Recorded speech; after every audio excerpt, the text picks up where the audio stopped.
Hi, my, this is shaking, sorry. My name is Barbara Champion, and I am going to share a little bit about myself and my book series and my inspiration, and sort of my next steps too. So again, my name is Barbara, it's my sign name. So a little bit of background information.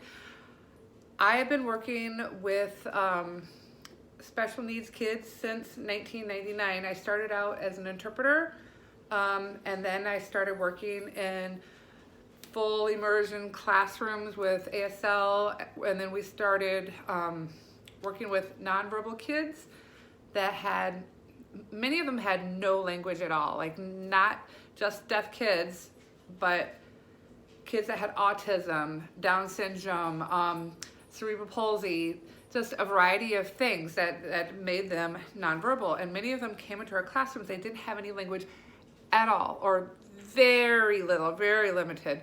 And what we learned was they would come into our classroom and start picking up sign language, and their language just took off. I mean, we had kids that came into the classroom but couldn't say anything. I mean, by the time they left, they're telling us stories and creating stories of their own, and just seeing them grow and succeed was really satisfying for me. This is Maya. Anyway, so that was the inspiration for my books, because I've noticed that there were a lot of kids that were learning and developing, but they would go home and they wouldn't have the same language at home. So they couldn't communicate with family and friends, and other kids in the school too were not communicating with them because they're using sign language. So I thought to myself, and I shared with the teacher that I worked with, I said, we need to send something home to the parents, what these kids know.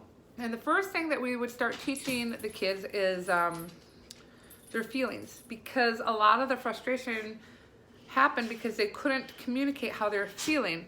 Are they hungry? Are they mad? Are they in pain? Are they sick?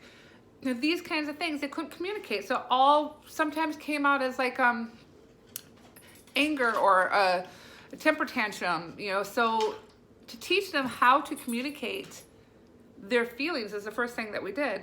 And so what I started doing with the teacher, Kristen, we made like little, I was drawing, you know, with the kids, I would draw their stories and their creations, and I would draw what they were signing, you know, and I would draw the pictures, and they would make stories themselves.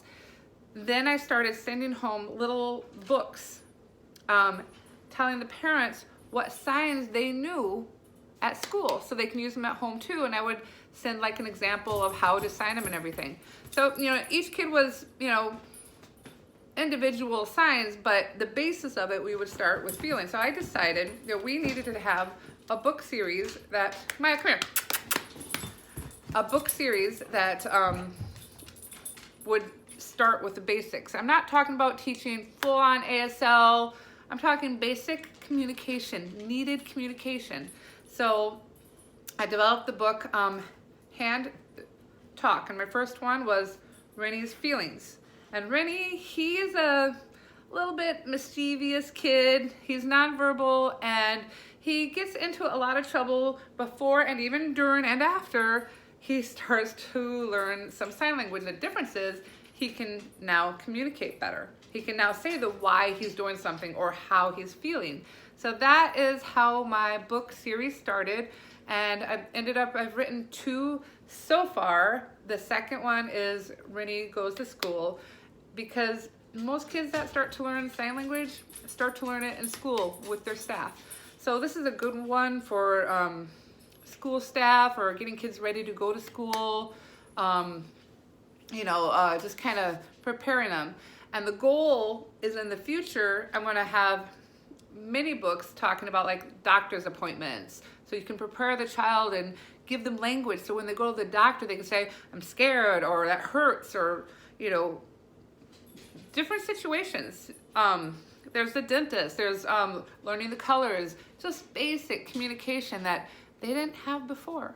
And it's good for these kids to learn it, but it's also good for the family, good for friends, it's good for staff, and it's good for other students to learn with them.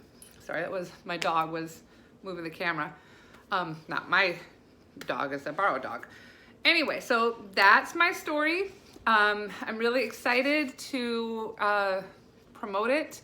And if you have any questions, please feel free to contact me and I would be happy to talk to you. Thank you.